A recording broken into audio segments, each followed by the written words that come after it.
a strange one for me. Al Jazeera running shade for the Biden administration. I don't think I'd ever see that. I always thought Al Jazeera was always being very critical of America.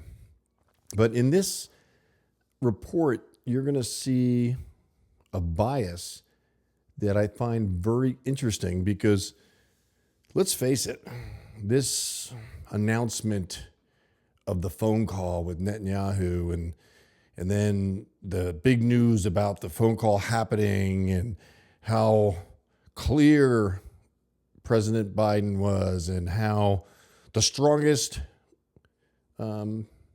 language yet about the administration, and then private conversations. They're covering. So I'm not going to cut and jump into these videos like I do. I know it gets on your nerves. So I just put supers up that make things that make you go, Take a look at this. Watch this Al Jazeera report and tell me what you think. I think they're running shade for the Biden administration. I'm wondering why.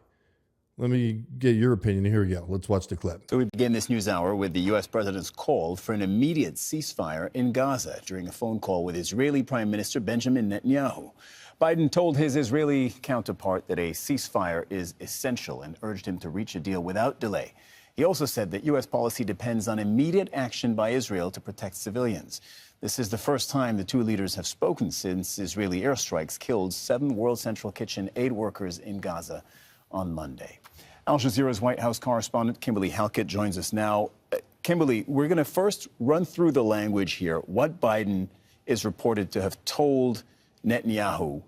And after that, you'll tell us how new it is and put some context around it. First, what did he say exactly?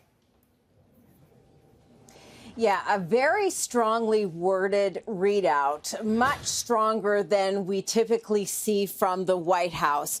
It was very clear, and by that word specifically, the president made clear, was used at least 3 times. We knew this was going to be a tense phone call, and it's clear that the president, as promised, dressed down Prime Minister Benjamin Netanyahu. The president emphasized that the strikes on humanitarian workers and the overall humanitarian situation was unacceptable. He made clear the need for Israel to announce a series of specific, concrete and measurable steps to address civilian harm, humanitarian suffering, and the safety of aid workers. He made clear the need for Israel to announce a series of specific and concrete and measurable steps to address civilian harm. And he made clear that the U.S. policy with respect to Gaza will be determined by the assessment of Israel's immediate action on these steps. In other words, despite all the steps that Israel has taken to allow aid into Gaza, what the United States feels is that the results on the ground are unacceptable. In other words, the feeling is by the United States that 100% of the population is in need of assistance. And the feeling of the United States is that even as aid workers are trying to help and get that assistance in, their lives are in peril.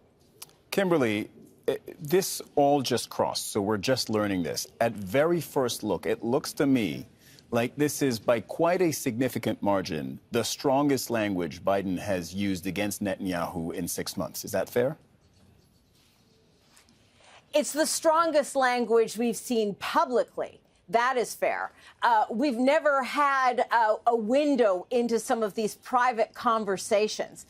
We know that there has been a lot of frustration on the part of the U.S. president, and we have heard leaks that the president has had some very frank discussions, if you will. We knew this was going to be a colorful conversation, and while we didn't get any of that color in the readout, this is one of the strongest, most strongly worded readout that we have ever seen from the White House in terms of how this has been communicated in the message to the Israeli Prime Minister. Okay, that's an interesting distinction, because you're telling us there's been strong language in private, but this time they are deliberately making it public. Kimberly Halkett reporting from the White House. Thank Correct. you very much. We will talk to you again. Let's go to Hamda Salhout in occupied East Jerusalem. Hamda, what are you hearing on the Israeli side about this call? Well, we do know that U.S. President Joe Biden is expressing that it's unacceptable to the United States, and it comes on the heels of a lot of pressure that the Americans and the rest of the international community has been putting on the Israelis when it comes to the number of civilians that have been killed inside of Gaza, the strikes on the aid workers that a lot of the world have simply said is unacceptable, and additionally that the amount of humanitarian aid going in is simply not enough. But the Israeli Prime Minister, speaking at a security cabinet meeting, did say that Israel is, quote, going to defend itself against Iran in the readout with the White House memo with the call with the U.S. president. It did end by saying that Joe Biden did express that the Americans would support the Israelis with that.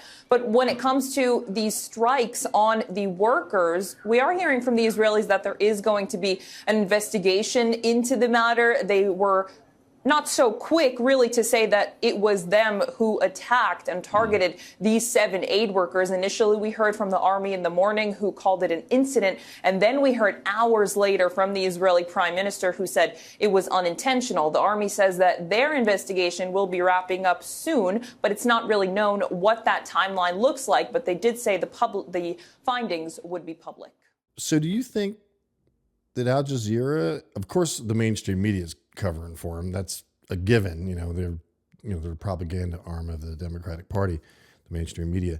So do you think that they're all giving him shade on this? I mean, I can't understand the motive of Al Jazeera. I thought that they would be very critical and continue to be critical, but they seem very positive in this interview or this report. Tell me what you think. Let me know if you think this is all just smoke and mirrors and the bomb's going to continue. This is all just a PR stunt, public relations stunt from Biden again. I think it is. It's getting a bunch of headlines, and I think it means nothing. I'm going to keep reporting the truth, no matter what it costs me. I hope you appreciate that. Oh, X, MustangMedic X is the priority account now. I'm posting there about 25 to 30 times a day. I'm all in on X. Don't get me wrong, I'm still going to post on YouTube as long as they allow me. But X is the focus now for MustangMedic. And we've got our PayPal account again. So I'm really thrilled about that.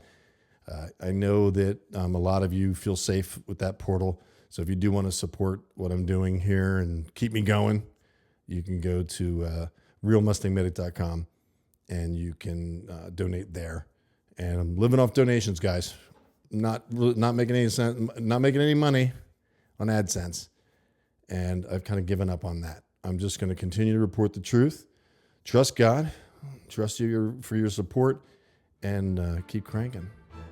Know that you're appreciated. William Wieting reporting from MustangMedic. Only the truth, so help me God.